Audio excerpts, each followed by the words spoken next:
Fractions are our way of using whole numbers to represent parts of a whole. Generally speaking, fractions have three parts: the numerator, the top part, the fraction bar, the separator, and the denominator, the bottom part. A proper fraction is a fraction where the numerator is smaller than the denominator. We give examples here of 1/3, 4/5, -11/13.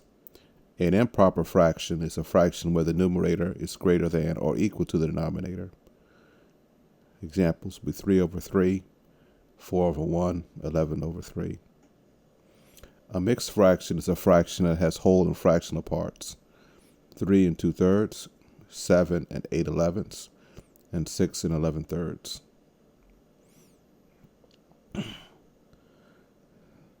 First thing they have here, converting a mixed fraction to an improper fraction.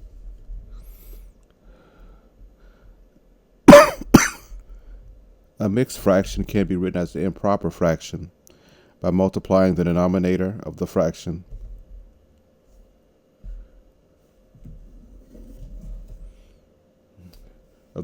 part by the whole number part. The product is added to the numerator of the fractional part, and the result becomes the numerator of the improper fraction.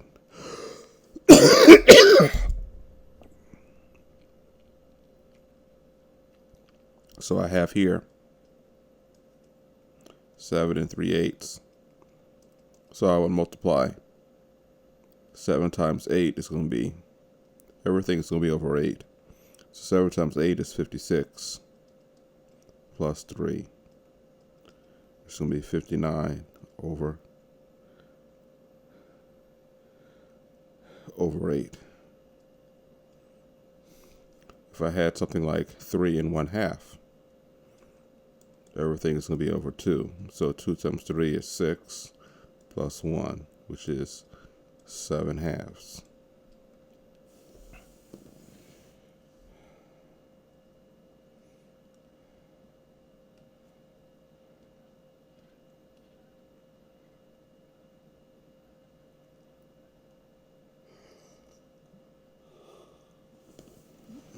Converting an improper fraction to a mixed fraction, simply dividing it out is all you end up doing. For the first one, we have 13 divided by 5. So we have 13, and it's being divided by 5. Okay, 5 won't go into 1, 5 will go into 13. 2 times 5 is 10. Subtract. 13 minus 10 is 3. So we end up with, 13/5 is the same thing as 2 3/5. Okay.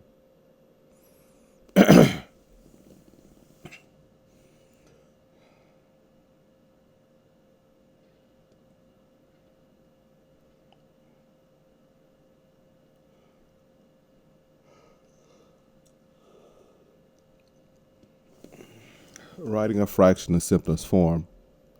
Okay. Now, what I have done here, a fraction can be written in simplest form when the only common factor between the numerator and the denominator is 1.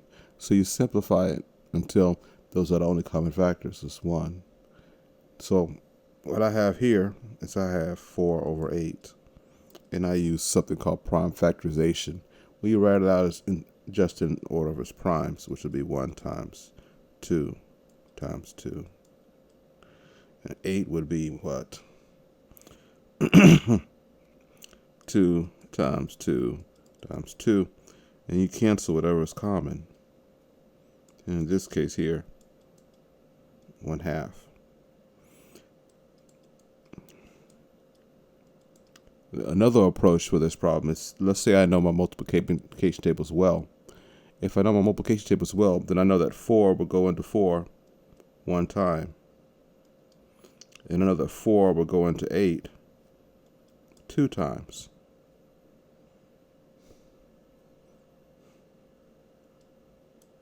Four will go into 4 one time. 4 would go into 8 2 times, 1/2. That's if you know your multiplication tables well. If you don't, then you have to do something called prime factorization and spread the numbers out.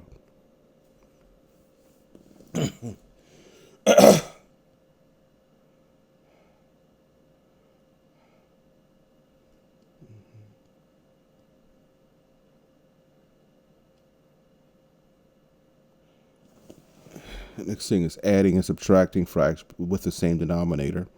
We can only add or subtract fractions that have the same denominator.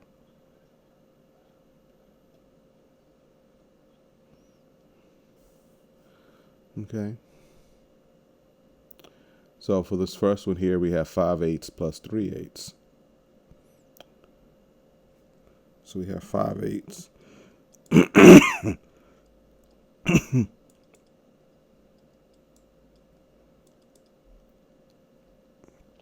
Which is going to be 5 plus 3.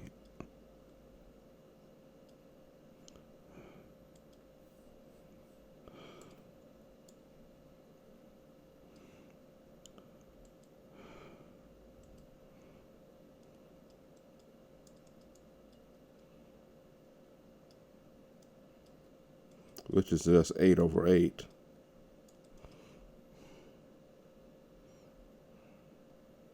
Which is 1.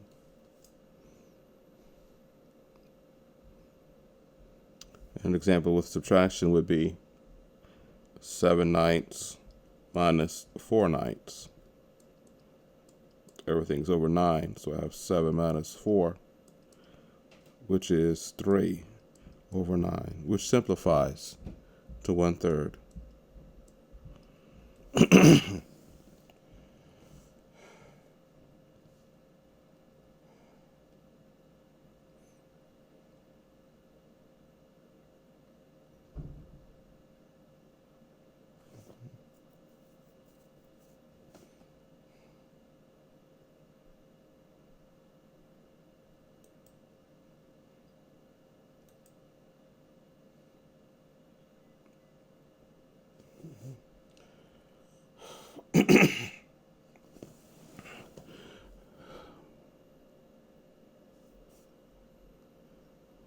Next concept is adding and subtracting fractions with different denominators.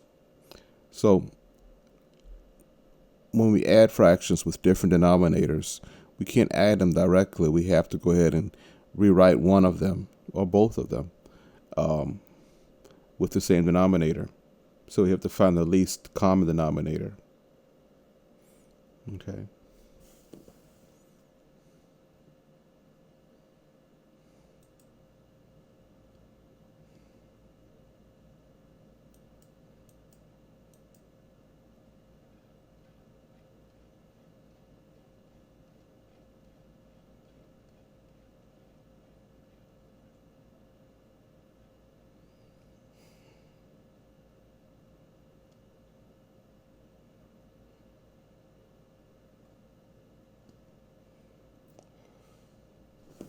Okay, I'm gonna go ahead and talk you through these before I go ahead and go actually do them. So for the first one here, we're adding 1/2 and 1/3. Notice they have different denominators. The LCD between them, assuming the least common denominator in this case is 6. It's my LCD. So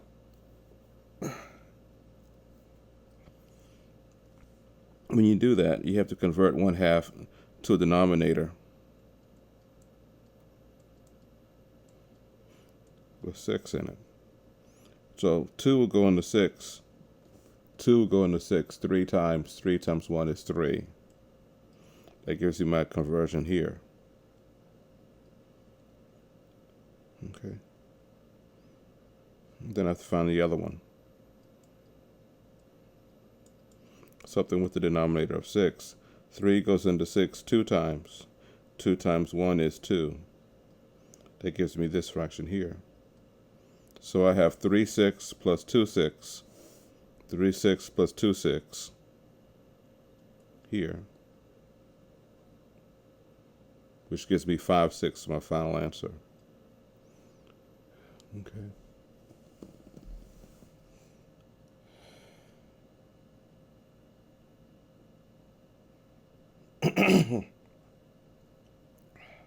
So for this next one here, I have 1 1½ and 2 1/6. They have different denominators, so I have to find the LCD between them.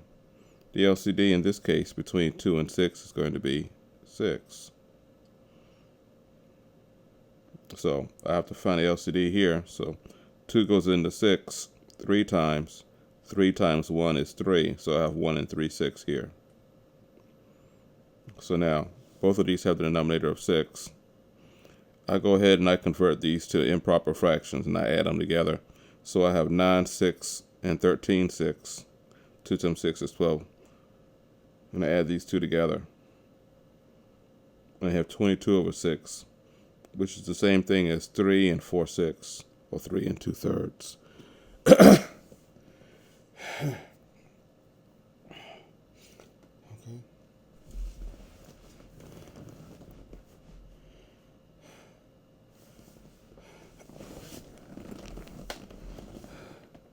Now this next one here is a subtraction problem. They have different denominators between 6 and 8. The LCD is going to have different denominators. The LCD in this case is going to be 24. So here I have 24 and 24. 6 goes into 24 4 times. 4 times 1 is 4. 8 goes into 24 3 times. 3 times 5 is 15. So now I have my equivalent fractions here. Different denominators. Same denominator now. Okay. What I do next is I go ahead and I convert these into improper fractions. And I subtract. So I say 7 times 24 plus 4 gives me 172. Then I say 2 times 24 plus 15 gives me 63. Then I subtract them.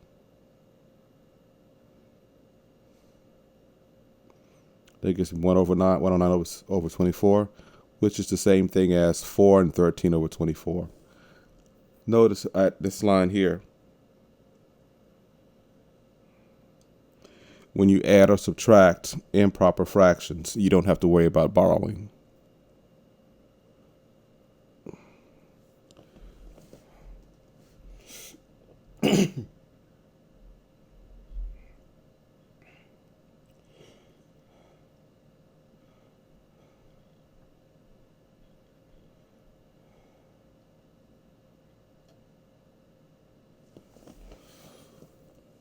Now, when you multiply fractions, generally speaking, you can multiply straight across. Reducing fractions before you multiply, it makes it easier. Keep the numbers small. So in the first one, I have 2/3 times 4/5. So I have 2/3 times 4/5. So I'll multiply across the denominator here, and I'll multiply across the denominator here, which gives me 8 over 15 for my final answer.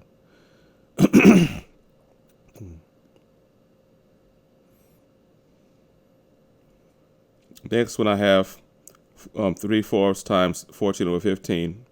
So I multiply across my numerators and multiply across my denominators. Now, if I was doing this by hand, I can go ahead and just rewrite everything, expand it out. So 3 times 2 times 7. And on the bottom, I would have 2 times 2 times 3 times 5. And then I can just go ahead and cancel out whatever's common. So I see I have 2's here and 3's here. And I have 2 times 5, which is 10, and 7 tenths. Okay. Because if you have a calculator, you can do it in your head. You can do it on a calculator. But if you don't, you got to keep the numbers small and then cancel out everything.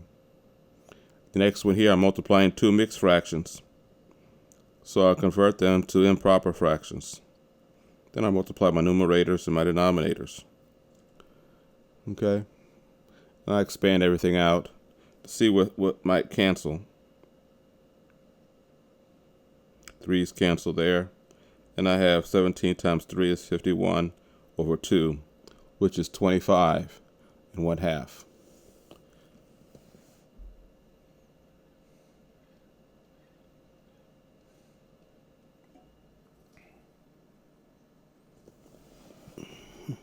The reciprocal of a fraction is a fraction where the numerator and denominator have been interchanged. The reciprocal of 2/3 is 3/2. Divided by means same thing as multiplying by the reciprocal. Therefore, dividing by 2 is the same thing as multiplying by 1/2. Okay. So in this first example here, we're dividing by a fraction. So I flip the second fraction. Dividing by 4/9 is the same thing as multiplying by 9/4. 5 times 9 is 45. 8 times 4 is 32. And that simplifies, that can be rewritten as 1 and 13 over 32.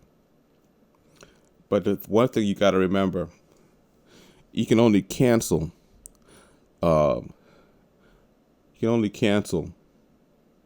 things that are being multiplied. You can only cancel things that are being multiplied. So while this is division here, I can't cancel. Okay.